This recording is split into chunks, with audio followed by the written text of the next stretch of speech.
is out, time passes by. Keep him calm, no need to run. Gonna be so warm with you. Now the days are ours. Used to dream, traveling blue skies. No heavy bags and no more lies.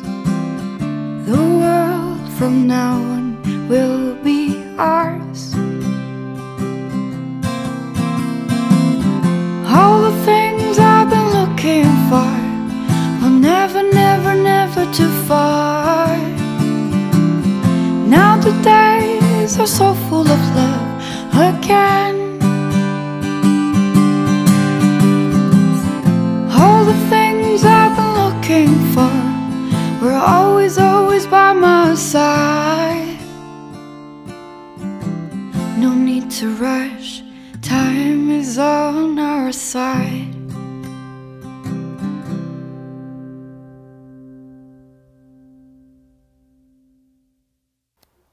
A baby bird fell from the birch tree in the front yard in the spring. Alana watched her big sister Janie and their mother dig gardening gloves out of the garage, and she crouched close as Janie picked up the baby. They kept it in the hanging plant on the front porch so cats couldn't reach it. The mother robin perched on the edge of the planter, and the baby bird ate from her beak. The girls and their mother watched through the window, and the mother bird watched back.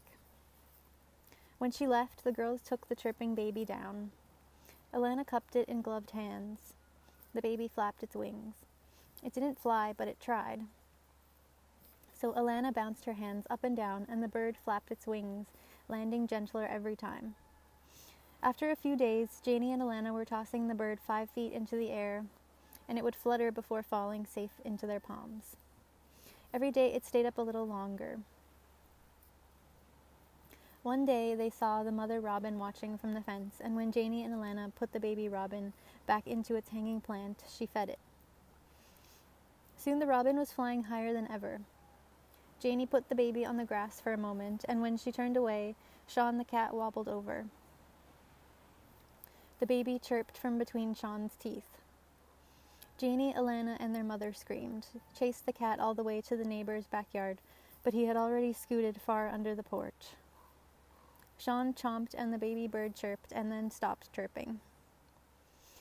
Later, Sean scratched and meowed at the door, and Janie and Alana's mother yelled at him to go away. Janie wouldn't come out of her and Alana's bedroom, and Alana built a Lego forest on the living room carpet. She looked out the window and saw the mother robin waiting. The next piece I'm going to read is called Tough Pants.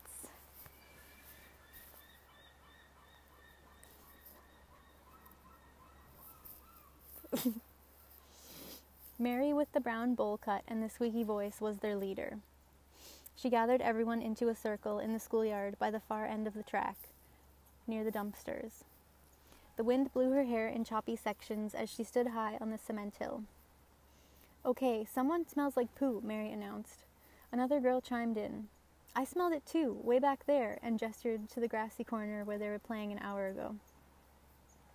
All the other little girls nodded in agreement, and a few uttered a, "Yeah," or "It does smell like poop." Alana stood in the circle and agreed with the other girls, her pants filled with poop from her accident earlier in the day. She didn't know how to deal with pooping in a toilet without help from her mother. No one seemed to notice that the smell was coming from her, and she was determined to keep it that way as long as possible, maybe even forever. "Okay, we're going to do a vote," Mary decided. "So whoever didn't poop their pants, say aye at the count of 3. 1, 2, 3. Every single little girl in the group, including Alana, chimed in with an aye in unison, loud enough to make the older kids on the jungle gym look over to see what they were doing.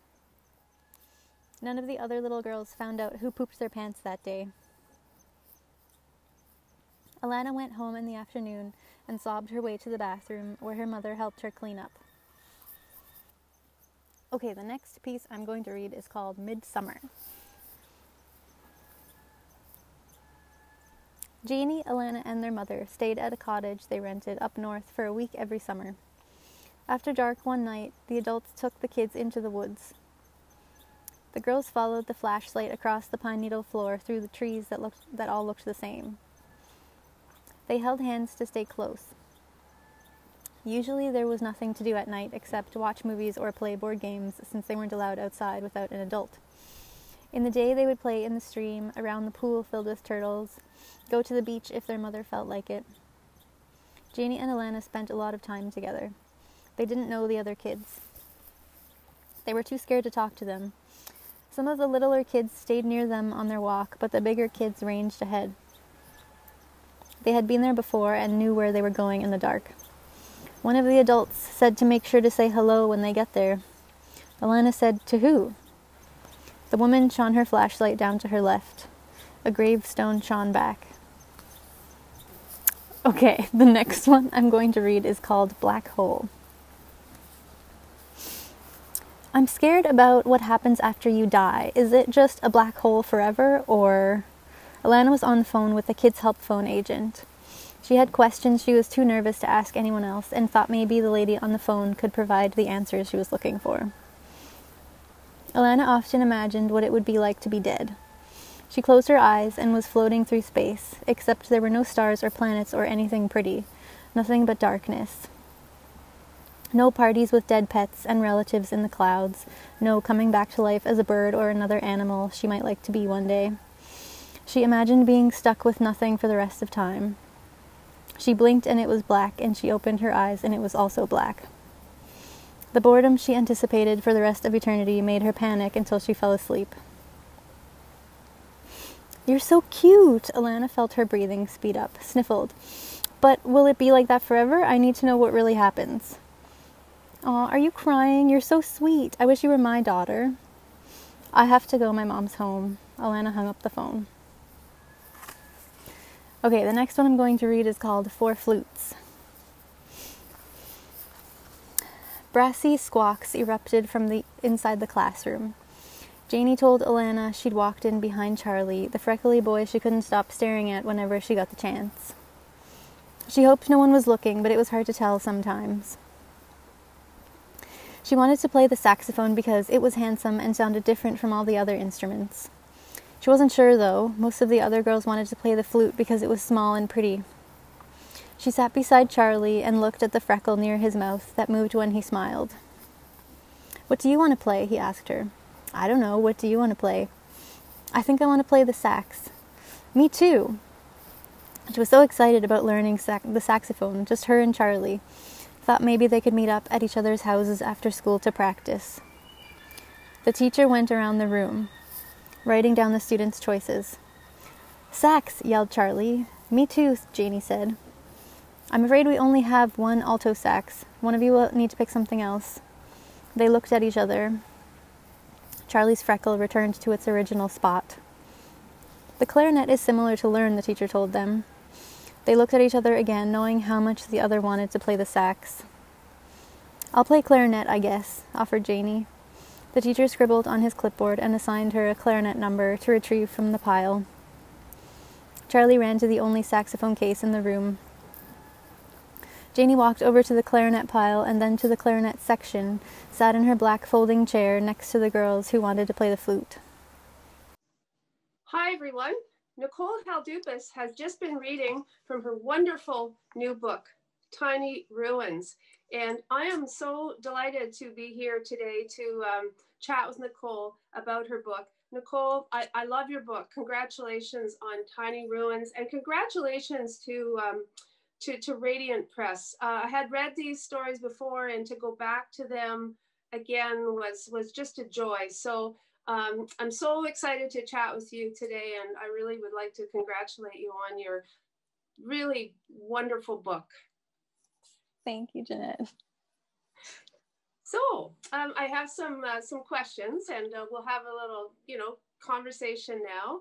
And just so many things I love about this book. I hardly know where to start with my questions, but I think probably I will start with form, because such a striking feature of Tiny Ruins is just the beautiful chiseled, spare, minimalistic style and that you've used in these. Would I be right to call them flash fiction pieces? Yeah. So all the pieces are made up of flash fiction pieces, and they're linked to follow Alana through the story. Some of them, when I was starting to write the book during the MFA program at the University of Saskatchewan, I sort of was switching between, I think, flash fiction and prose poetry, and trying to, I guess I was mostly feeling my way around the form, kind of. So a lot of them didn't have endings and beginnings and plots and stuff like that. And I think, I mean, not all of them necessarily do now, but I think that was what I was going for. Right. What? No, Freitag pyramids, rising action, falling action. I love them. They're awesome. And they're just so distilled and beautiful. They do read a lot like prose poetry. Nicole, what things drew you to this form, like these, working in these short forms, which are actually like a real workout for a writer to keep everything so compressed? So what did these short forms give you, and what drew you to this form? I don't know. I ever since I started writing them, I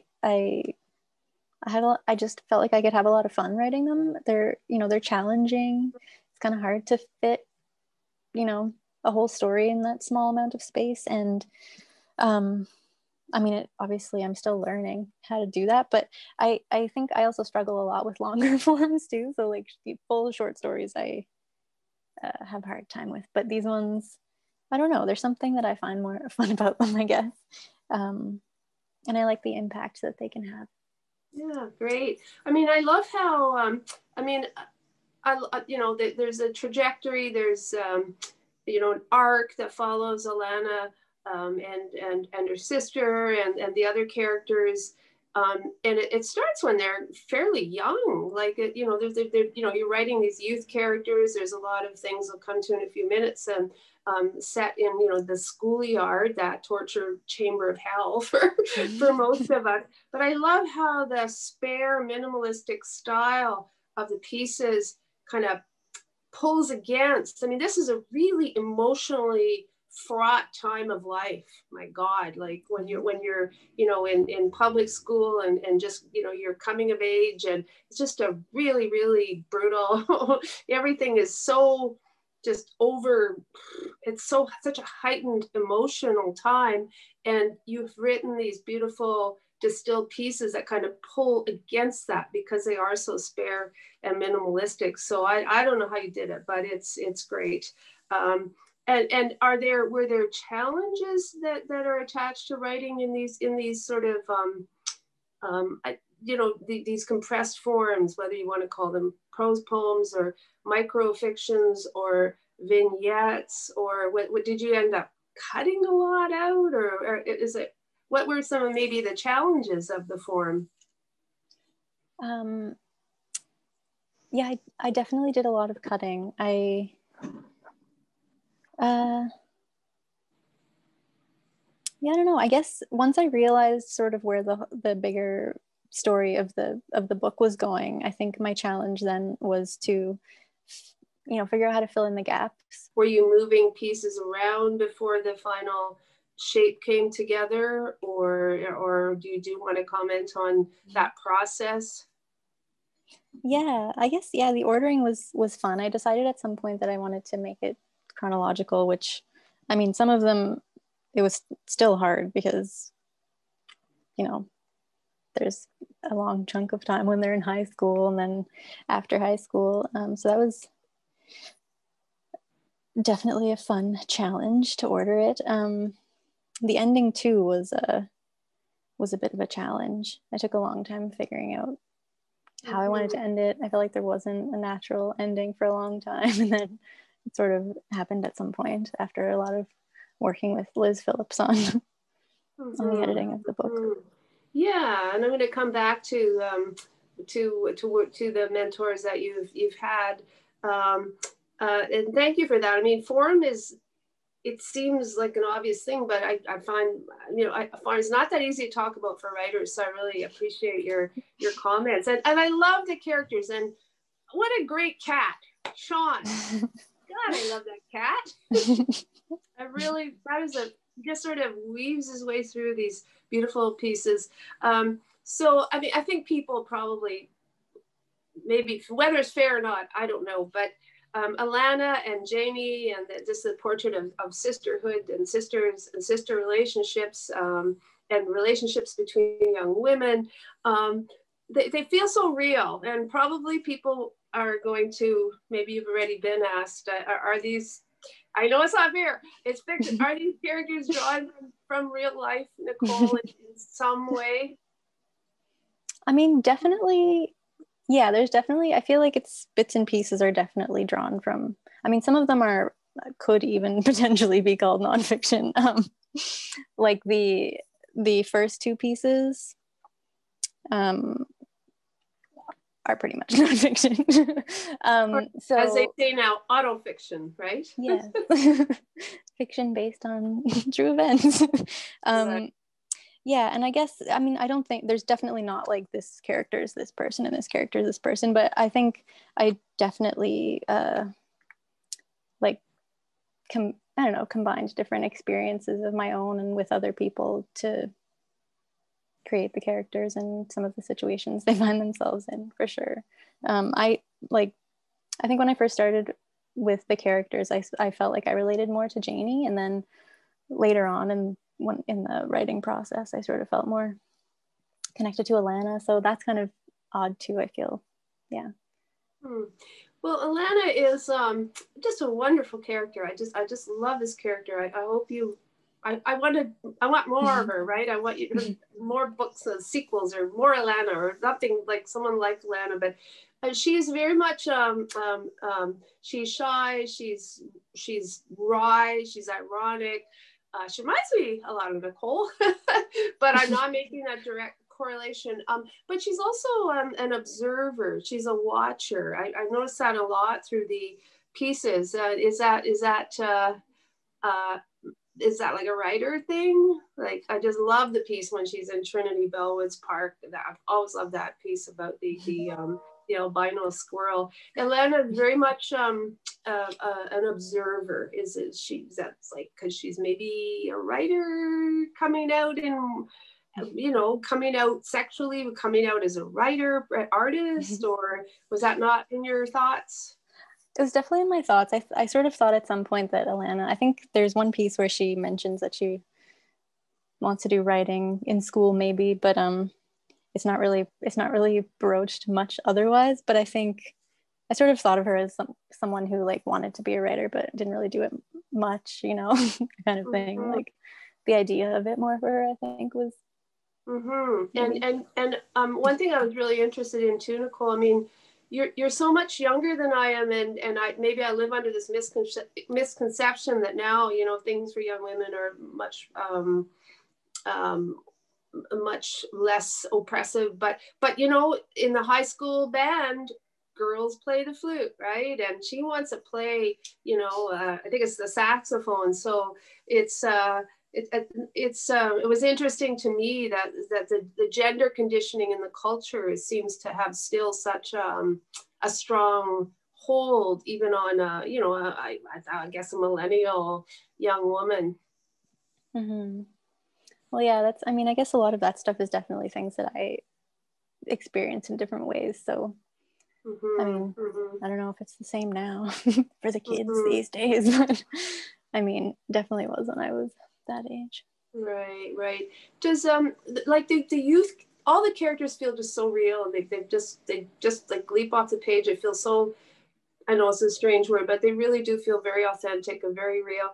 Does writing youth characters, does that just kind of come naturally to you? It's really, really well done. I love just the kind of innocence, when in the earlier sections of the book, when Alana she's not wanting to come back as a flower or a bee, because then you wouldn't be my mama. So sweet.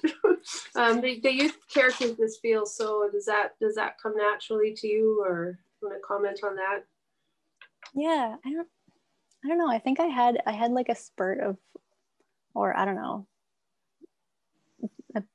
like I was binging for a while, writing these like weird kids stories, I guess.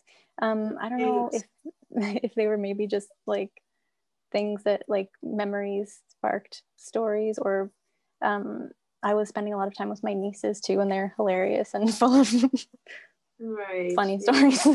Yeah. Some of them are based on some weird things, I don't know, that they said. Sorry. The youth characters, and as Alana grows older as well, but the youth characters are really, really delightful. And now another element of the book that I just found so impressive is that there's just such a range of settings. Like these stories, they just move all over the place in time, but really in terms of the spatiality of them. I mean, we've got stories set in up in the sort of northern cottage country. We've got stories, urban settings like parks and alleyways, a bathroom in a bar, a roof of a building at a party, a bus, a city bridge, which sure sounds a lot to me like Saskatoon, maybe even the University Bridge or the Broadway Bridge in Saskatoon. So I'm really impressed with such a range of settings. That the schoolyard, how that's kind of like a theater, you know, the way schoolyards are, this theater, and not in always a good way either, you know, like we've all been there, theater of, you know, bullying and humiliation that you portray in your book. So then there's also a lot of domestic settings like kitchens and bedrooms and things like that. So what a great range of place and settings in Tiny Ruins. Do you, Nicole, enjoy writing some settings more than others? Are you for sort of an urban kind of, I guess mostly your settings are urban. Do you think about place a lot when you were writing these pieces?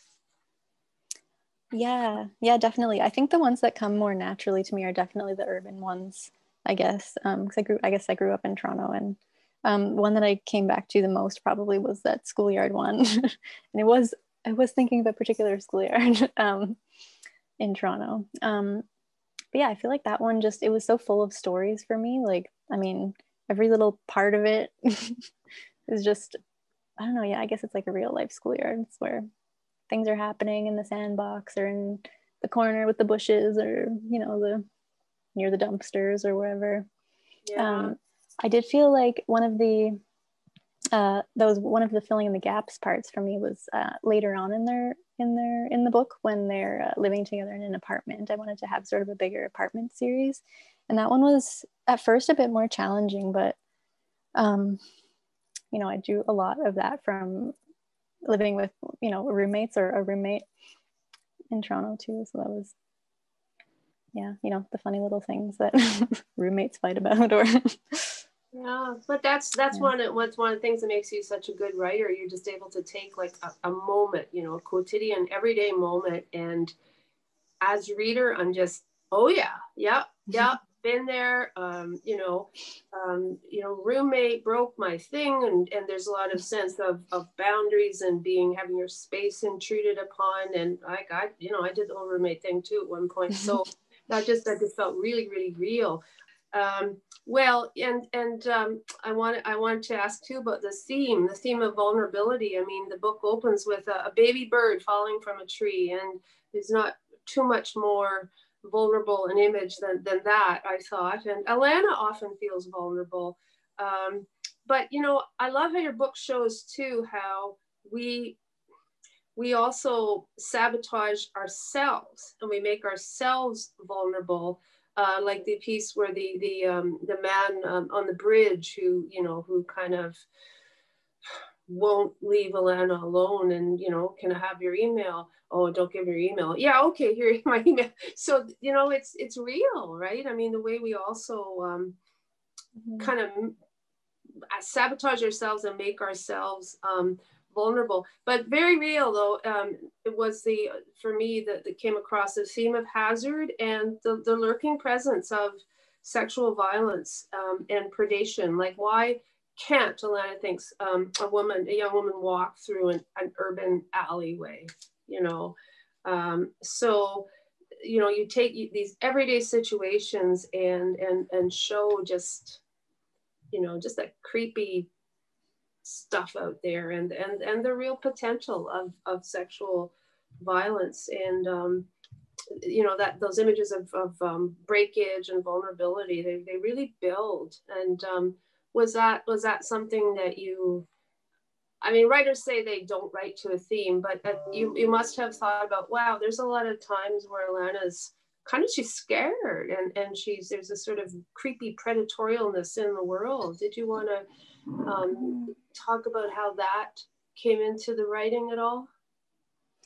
Yeah, I guess so. That, I think that probably was another maybe fixation type thing. I don't think I was really planning to do that, but it sort of happened and I went with it. Because I think, that is something that I live with, I guess, especially like, I don't know, I think a lot of those times or the ones that you're referring to was where Alana's sort of walking by herself at night, like downtown, which is Toronto in my head, and I guess in the book as well.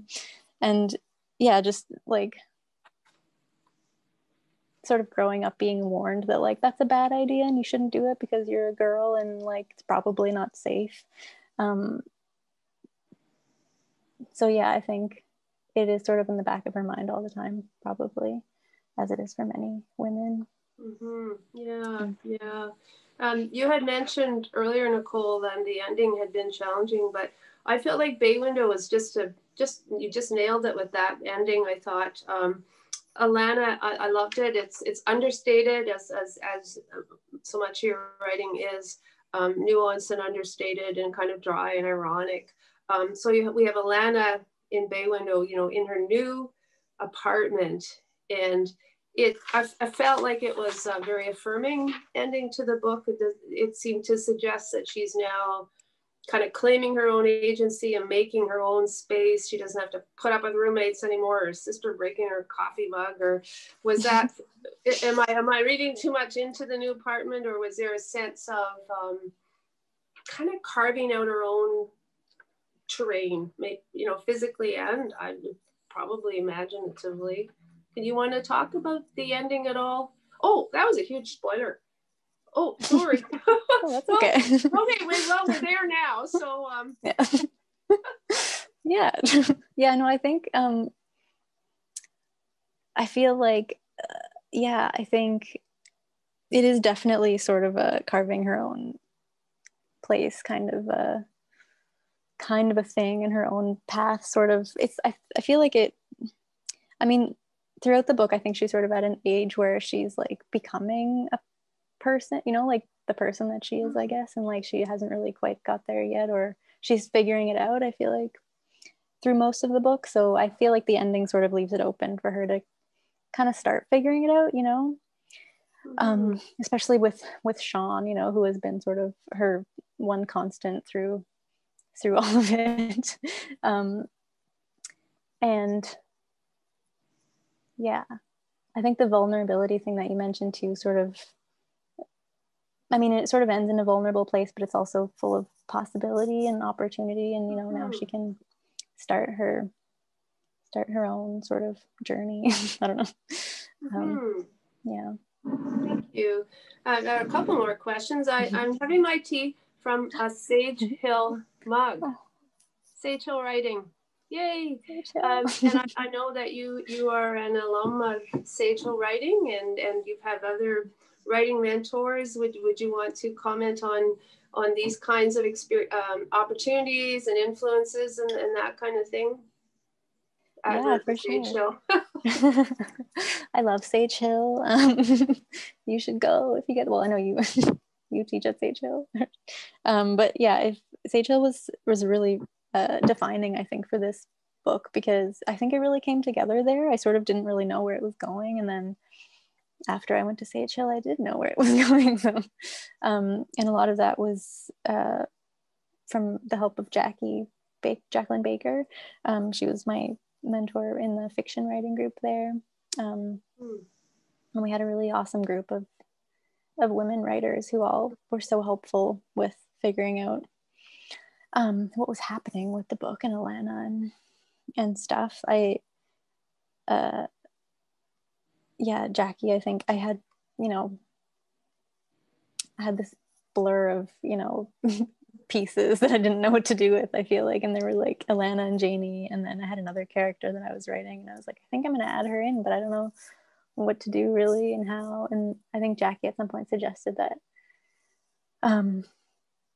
maybe I had to cut some characters or merge some characters, and then I realized that I was actually writing Alana and it was her story the whole time, and I just didn't really realize it until then.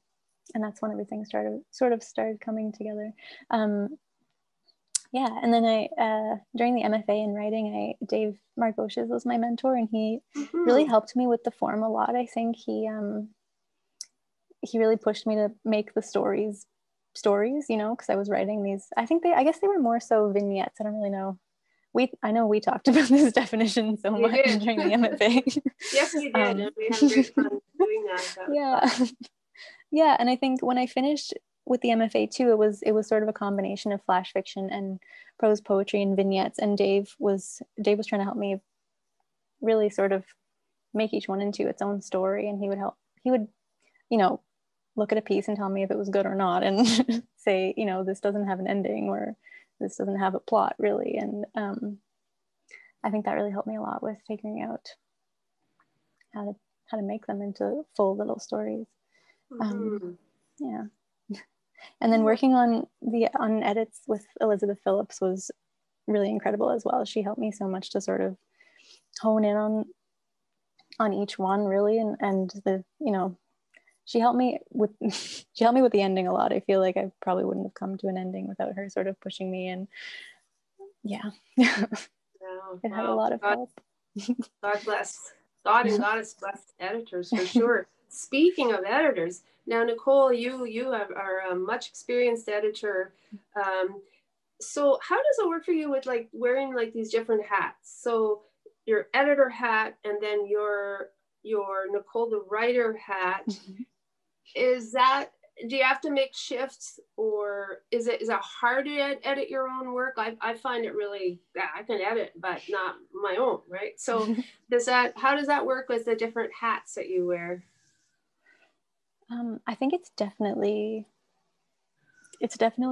a very noticeable shift of hats. You can feel the difference for sure with the hats. And I feel like I've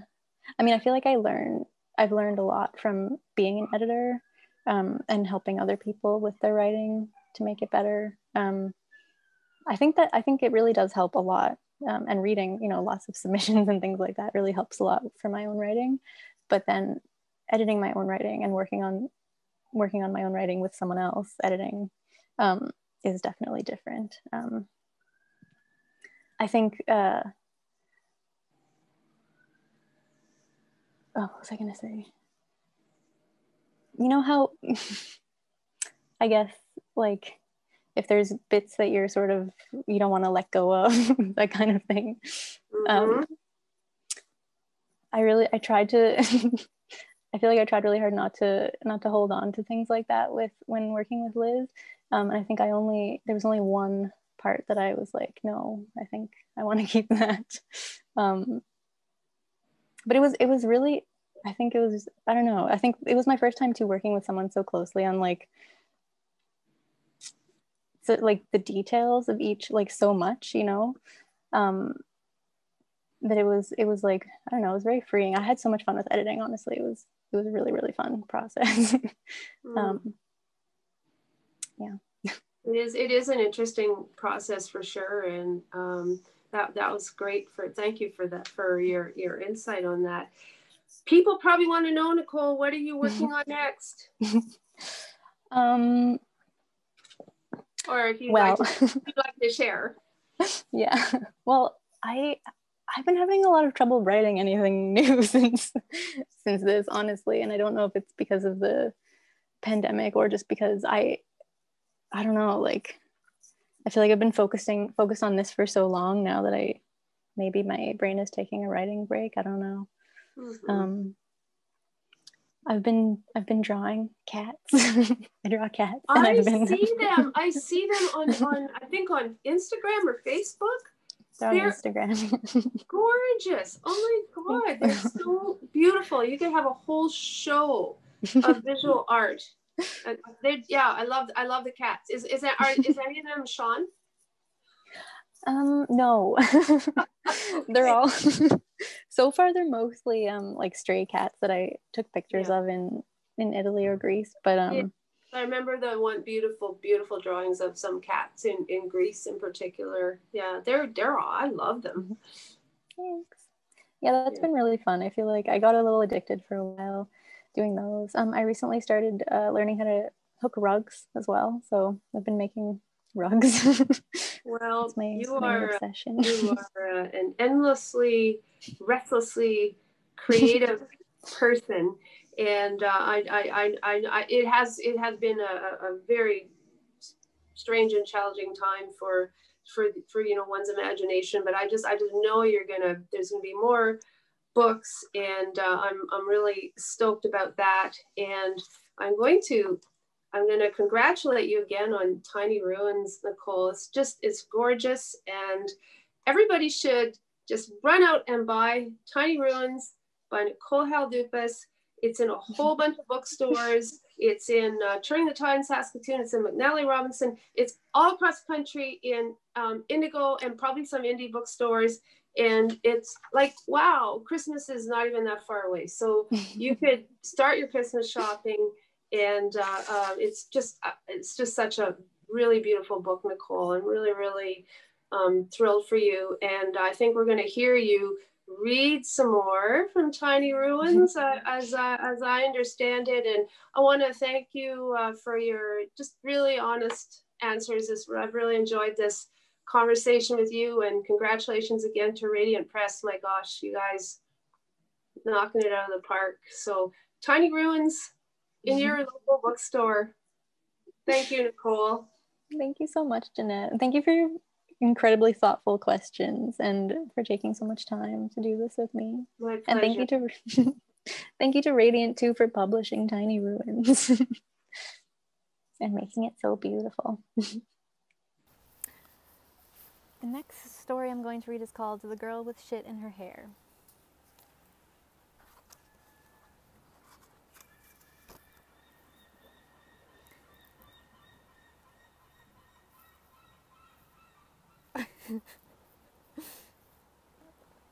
Alana watched Sarah's long hair tangling, the wind causing stubby knots that her mother would later yank out with a brush. They ran between the two football posts no one used for football. They were chasing one another, no boys allowed. The boys tried to jump in and chase too sometimes, but the girls stood still and watched them until they left. It didn't take long. Alana had glimpsed something that was maybe some cat shit in the corner of the field. The girls all stopped to look. Sarah almost ran into it, grabbed Alana's arm to steady herself. Her hand was clammy from clenching her fists while running, tiny like a troll doll's. Alana leaned into her touch. Someone had stepped in the shit, but they didn't know who. One of them or another kid in the playground, one of the boys maybe, or one of the small kids. She saw Jeremy pointing and laughing. His long hair didn't tangle easily because it was thick, not like Sarah's. Alana liked when he smiled at her, though he didn't do it very often. But he gave Sarah a Valentine's card this year, pink with a green spotted dinosaur that says, "Roar means I love you" in dinosaur. So he must like her, Alana thought. "Who stepped in shit?" asked Jackie. "Janie's got shit on her hands," they heard a boy yell. It was Jeremy. "It's in her hair. Ew." All the boys laughed as Janie began to yowl, her hair smeared with brown near the top. She must have scratched her head with her shitty hand. The teachers on recess duty stood near the fence and chatted, while Janie stood with her hand frozen in the air, shit smeared on her palm, in her hair, who knows where else. Alana watched from the field as Sarah ran over and whispered to Janie, who sniffled and nodded. They turned and walked together towards the school. "I wonder how she got shit on her hands," Jackie speculated.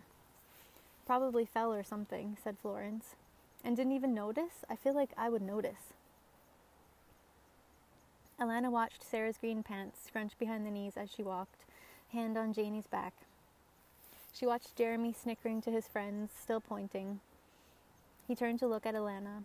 His eyes sparkled and the side of his mouth crinkled up at her. The next story I'm going to read is called Old Songs. When they started playing them, the tunes that came out when she was 4, the ones her older cousins would listen to that made her aunt say, "Don't let the girls listen to those," Alana started thinking about asking Sarah. In the foggy gymnasium full of grades 6 to 8, a few boys and girls were slow dancing, keeping almost a foot between them, except for Rebecca and Jeremy, who nuzzled each other in front of everyone, until a teacher went and talked to them, and they stopped. Alana watched for Sarah in the dark gym, saw her talking to the other girls, tugging at Janie's arms, trying to convince her to dance when a fast song came on. Janie was too nervous to dance, much like Alana was too nervous to move. She saw Sarah go to the bathroom. She should go now was her chance. But she couldn't bring herself to walk towards the door, go through it, down the hall, into the bathroom, see Sarah standing in front of the mirror, reapplying her shiny lip gloss that she only wore at school dances. Then what? Sarah would say, "Let's go see who we can slow dance with," but it was boys she meant, so Alana would have to tell her, "I want to dance with you." The next story I'm going to read is called Naked with Sarah. Alana found a pack of gum in her bag that had probably been there for months, and popped a piece into her mouth. It went from hard and minty to soft and tasteless within seconds. She hoped the mint would stand in for brushing her teeth, and that with her messy bun she'd look showered. She ran into Sarah on the subway. Sarah knew when Alana's hair was up, it meant she hadn't showered. "I didn't get any homework done last night," Sarah said. "Miss Evans is going to be pissed." "True, I just had a bit of math." "It smells like puke in here. Want to come over after school?" Alana tried not to think about the dream where she was naked with Sarah and on top of her, and Sarah let her kiss her neck and suck on her earlobes, and then giggled, and then they showered separately. Sarah had never suggested she was interested in girls, neither had Alana, and Alana had no idea where the dream came from, but she wanted it to happen again. She wanted to be naked with Sarah, but knew she probably never would, and she could never tell anyone. Jewelry box. "Can you explain what happened here?" asked Alana. "What are you talking about?" "Did you break my jewelry box?" "No." Janie stared at her phone. "Who did then?" "It was probably Sean." Janie looked up at her sister from the couch, then returned to scrolling through her Instagram feed. "Sean is sleeping and has probably been in the same spot all day." "Okay, well, I don't know, Alana. It was like that when I got home." "My jewelry box magically broke when you were the only person here." "How do you know that?" "Because no one else lives here." "And what about Sean?"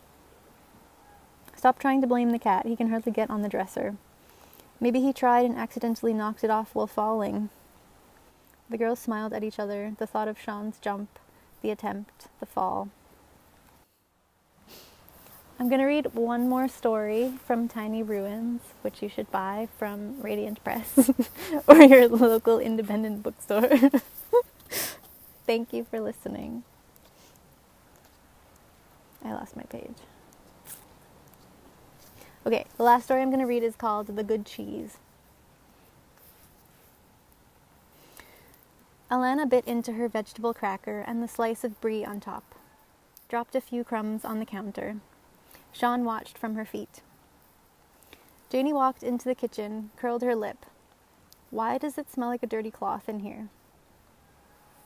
Alana paused her crunching. "Don't know," she mumbled. Janie picked up the red dishcloth hanging from the faucet, sniffed it. "This is disgusting." "Okay, well, it's not my fault." Alana stuffed the cracker tube back into its box. Sean rubbed against her shins. She noticed a tiny piece of brie rind on the counter and pushed it towards the edge, looked at Sean. Sean stood on his hind legs, reached up towards the counter. She let it fall to the floor and he wolfed it down as she finished eating the other half of her cracker and the last bit of cheese. "Is that the good cheese that Mom gave us?" Janie asked. "Yeah," Alana answered, mouth full. Sean licked his paw and wiped his face, looked up at Alana. Janie rolled her eyes. "If you're going to be home all day, maybe you can, I don't know, do laundry or something?" Alana sighed, "Yes, Mother," and walked out of the kitchen. That's it, thanks. Never too far. Now the days are so full of love again. All the things I've been looking for were always, always by my side. No need to rush, time is on our side.